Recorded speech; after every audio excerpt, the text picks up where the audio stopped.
সুন্দর জামদানিগুলো, খুব সুন্দর। আমরা তো এসেছি সোনার গায়ে লোকশিল্প কারু জাদুঘরে, তাই না? আচ্ছা, কি এখানে দারুণ আমরা সব জামদানি জামদানি। কিনতে এসেছি। হ্যাঁ। তাহলে সবাইকে বলি যে সামনে আসছে আমাদের ইফতারের প্রোগ্রাম, ভীম মনোহর ইফতার। এবার এই প্রোগ্রামে দেখবেন আপনারা যে সবাইকে বলছি যে আমি অনেকগুলো প্রোগ্রাম করছি এখানকার কেনা এই যে জামদানি শাড়ি পরে দেখবেন কি সুন্দর সুন্দর জামদানি শাড়ি এখানে পাওয়া যায়।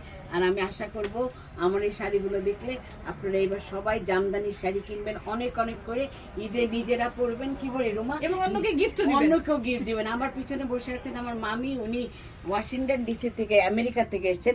উনি বেশি করে কিনে নিয়ে যাচ্ছেন ঈদে জামদানি গিফট দেওয়ার জন্য, কারণ আমরা চাই আমাদের দেশীয় পণ্য যেন সবার কাছে পৌঁছে যায়। কেমন লাগলো আমাদের ভিডিওটা আপনারা জানাবেন। আর কেক আপার সাথে যখন শপিং এ আসা হয় তখন কেক আপা এরকম দারুণ দারুণ জামদানি গিফট করেন।